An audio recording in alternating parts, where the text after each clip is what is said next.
müəllimlər, indi mən sizə pedaqoji prosesin təşkili prinsiplərindən birinci prinsipi pedaqoji prosesin tamlığını danışacağam sizə. Ümumiyyətlə tamlıq nədir? Yəni tamlıq dərsin öyrədici, tərbiyə edici və inkişaf etdirici olmasıdır. Yəni bir müəllim əgər bu gün dərs keçirsə, onun keçdiyi dərs həm öyrədən olmalıdır, həm inkişaf etdirən, həm də tərbiyə edən olmalıdır. Yəni məsələn, deyək ki, bu gün mən neft haqqında mövzu keçirəm. Şagird neft haqqında olan mövzunu ifadəli oxuyur, şuurlu oxuyur, amma neftin insan həyatında əhəmiyyətini anlamır. Burada nə olacaq? Mən dərsi tam olaraq keçmədim. Yəni burada müəllim tamlığı pozacaq. Və yaxud da deyirəm ki, müəllim Pifaqor teoremini keçir, amma həmin mövzu ilə bağlı şagirdlərə tapşırıq həll elətdirmir. Mövzunu keçdi, teoremi əzbərlətdi, amma onu tətbiq etdirmədi. Nə oldu burada?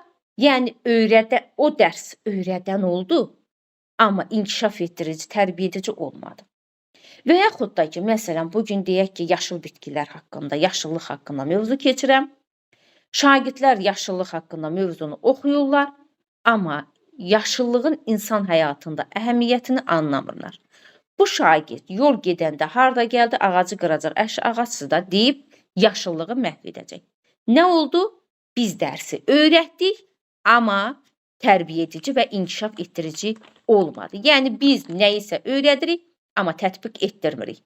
Əgər dərs tətbiq edici deyilsə, dərsdə deməli biz dərsi keçib tətbiq etdirmiriksə, burada biz tamlığı pozmuş olduq. Və yaxud da ki, məsələn, deyirəm ki, müəllim mövzunu keçir, amma mövzunun mahiyyətini öyrətmir. Hansı situasiyada, bu situasiyada verilən hansı pedaqoji tələb pozulub, deyəcək tamlıq.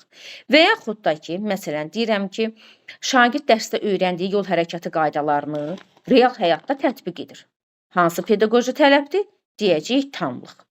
Yəni, burada şagird, tamlıq odur ki, şagirdə öyrədirsən və onu inkişaf etdirirsən. Əslində, müəllimlər, yəni burada biz tərbiyə edici deyəndə burada əxlaqi tərbiyədən söhbət getmir. Yəni, məsələn, deyək ki, müəllim yol hərəkəti qaydalarını öyrədir, bu öyrədici olmasıdır. Şagird onu real həyatda tətbiq edir, bu tərbiyə edici olmasıdır. Yəni, tərbiyə edici deyəndə onun əxlaqi dəyərlərindən söhbət getməyəcək. Yəni, həmin mövzunun mahiyyətini anlamasından danışılır. Tətbiq edirsə əgər şagird onu, deməli, şagird onun mahiyyətini, əhəmiyyətini başa düşüb və inkişaf etdirib. Yəni, bax, bu olacaq tamlıq.